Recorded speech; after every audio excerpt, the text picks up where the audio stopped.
Kris, not sure if that's the way you'll plan on starting, but it looks like Dylan Holloway and Leon Draisaitl back together, potentially with Kane when he comes back.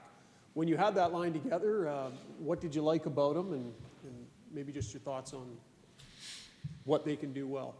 I think between the three of them, they provide a little bit of everything. You know, obviously you got Leon who can, do pretty much everything, but he's ultimately the playmaker, the driver on that line. You got Dylan with some speed, getting on the forecheck, disrupt things, and Kane obviously is a little more of a finisher, a little more power, physicality type player. So, the three of them have played really well. I think, they have provided some key goals, but I think overall they probably even could have had more offense than they did provide just with the amount of chances they created. You can have a lot of guys going through this for the first time, but some young players too, whether it's Broberg or Holloway or McLeod and such. What have you seen from your younger players when they step onto these stages that you've been on so far, and kind of the varying results, but it's sort of all part of the journey? Well, I think they've handled it very well. And you talk about those two players with Holloway and Broberg, they've been thrown in the fire, when the stakes were high and they hadn't been with the team for the majority of the season, and or played very little. And especially going back to Broberg, throwing him in the Dallas series midway, where we're in almost a must-win game, and he handled that very well. And same with Dylan. Dylan came in and he played a little bit at the end of the regular season, but in the playoffs, you're thinking, okay, now that we're in the playoffs, he's going to drop back. The pressure's more, the competition's higher, but he didn't affect his game at all. So that's what we like. Just not thinking about things too much, I don't think, and they're just able to play their game, and that's what we want. Kris, a lot of your players are going through this for the first time, going to the Stanley Cup final. Potentially there could be more distractions than normal leading up to this series. Is there any discussion about dealing with some of those things before game one? Yeah, we had a meeting yesterday and we talked about just what to expect. There's more time for the media. There's more, obviously, the travel. We just went over all the logistics, and for us, it's just we have to control what we can, and we can't get distracted with what's going on with away from the game, or even what Florida's doing. We just have to focus on how we're playing and what we need to be doing, and that's it. And if we can limit the distractions as much as possible, then we should be okay. I'll ask a general question. What makes Florida such a good defensive team? I think just they've got a lot of good players.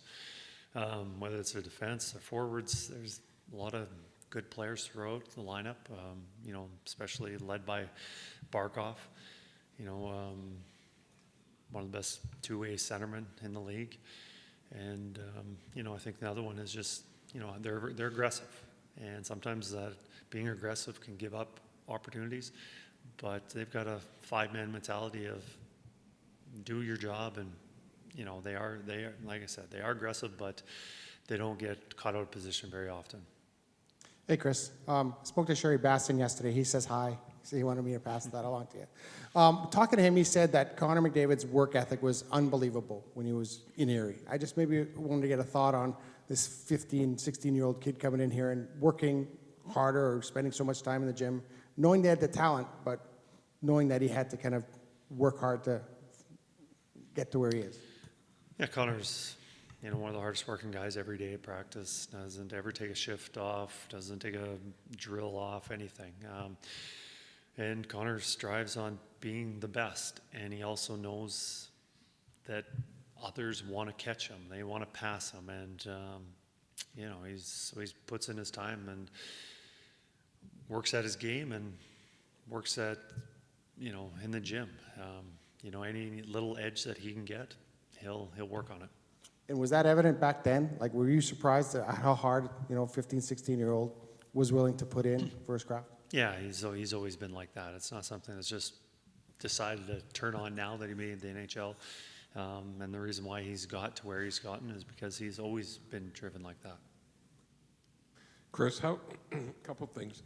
How have you changed as a coach since you were in Erie, and Do you ever get upset because Connor Brown can remember once where you threw a bunch of paper cups all over the dressing room, but he says that's the only time he's ever seen you get really pissed off. Well, my kids tell me I've changed quite a bit because I've got a lot more gray hair. As for my coaching style, I don't know. I think I've been been the same, true to my beliefs. You know, when I took over coaching, my first year as head coach, I was at Kootenay, and you know, the coach that was leaving, Mark Hollick, told me just be yourself, and there's many ways to do it. And you know, if you are somebody that you're not, the players will see through it. So, you know, I've changed. My philosophy has changed a little bit, but ultimately, my approach has been very similar. Do you remember the paper cup incident? No, I don't. I remember a player telling me about paper cups and told me, don't throw paper cups because all it does is make the players laugh because it's a funny thing to watch. Kris, do you see Henrique as a center on a third line or a winger if you play him with McLeod? I think he can be anywhere from a first line left winger to second line left winger, third line, whatever, up and down the lineup, whether he's playing left wing or center. So I think it depends on the rest of our lineup, and then we will insert him, and depending on what Florida has for their matchups, because I think Rico gives us a lot of options. I think he's a very good hockey player, and whether he's more of a shutdown role or he's complementing somebody to score goals, I think he's a key player.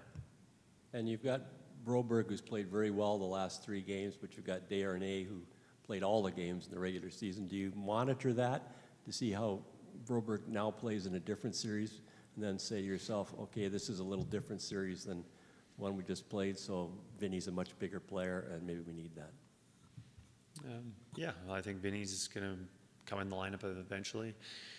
We'll need him, whether that's game 1 or game 4, I'm not sure. But yeah, I think Broby's played really well, and we have to decide what we're doing with our pairs. I think we have to decide who's playing with who and who's playing well, and then we kind of go from there. But right now, I don't see any reason to take Broby out just because he's been playing really well. Good afternoon, Kris. I asked you about Corey Perry yesterday. Simple follow-up. What impresses you most about Corey Perry, the person?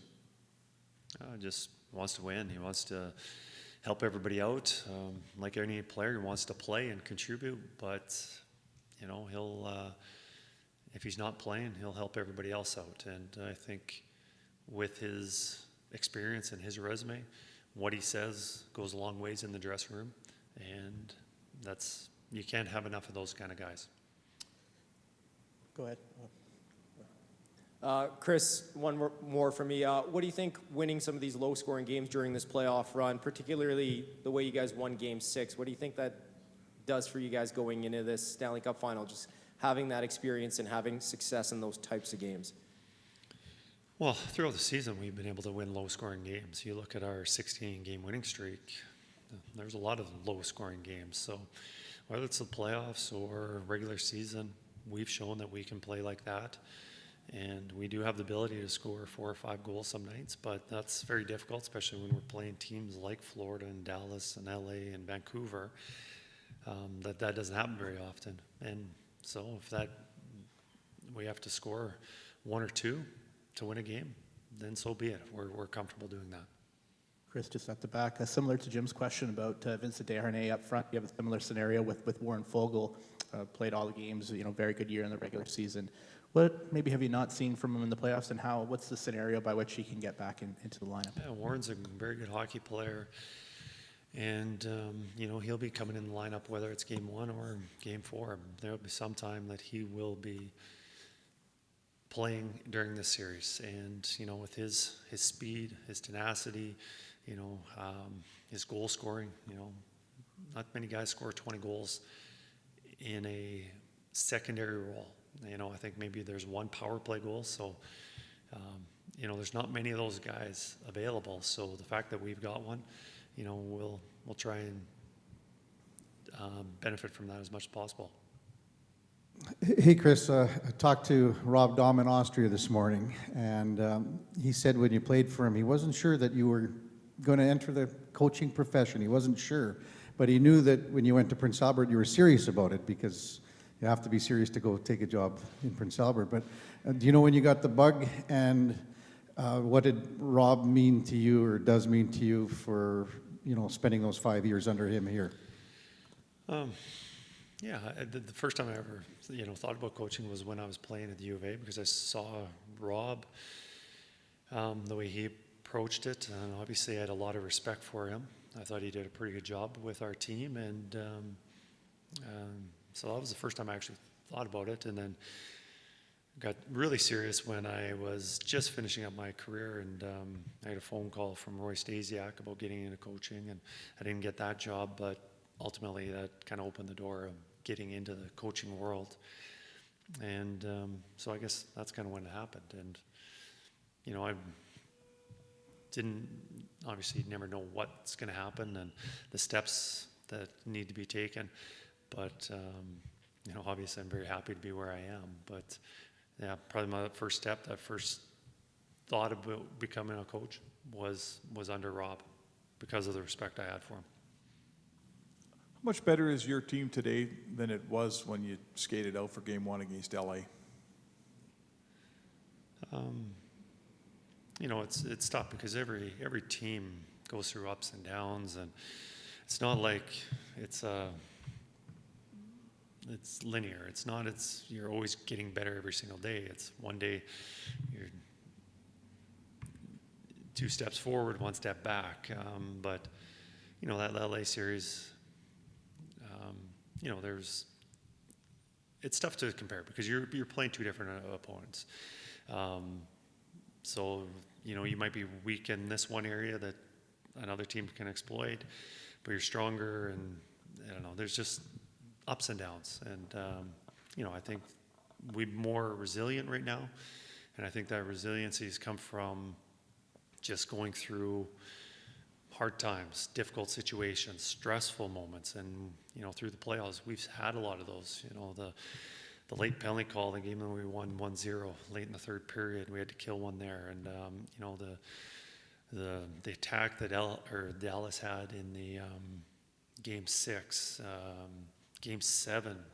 We fought off 2 elimination games against Vancouver. I think anytime that you can go through those experiences, they only make you better. And there's going to be more stressful times, and I think the fact that we've gone through quite a few since the LA series started, I think that's made us stronger. Last one for me. Is the game film of Edmonton playing Florida early in the year of any use to you at all at this point? I think so. We lost both those games, and we gave up a lot of goals. We obviously have to get a lot better defending them. They scored 5 each game, I believe, against us. We're not going to win if we've given up 5. So, there are learning lessons that we can take from those 2 games. And hopefully we can get better from our experience in those. But that being said, they are a long time ago, half a season ago. But I do think they do have some merit. This is a question about Leon Draisaitl and face-offs. Do they ever tell you, the supervisor, why Leon gets waved out of the face-off circle way more than anybody else? No, we don't have that conversation. He's a veteran, though. Usually a younger player gets waved out, not the veterans. They're the ones that got all the tricks. Yeah, I don't know. I'm sure the NHL would have their reason, and we'd have ours. And, I don't think necessarily either one's true. It's probably somewhere in the middle, but I don't know. I don't have an answer for that.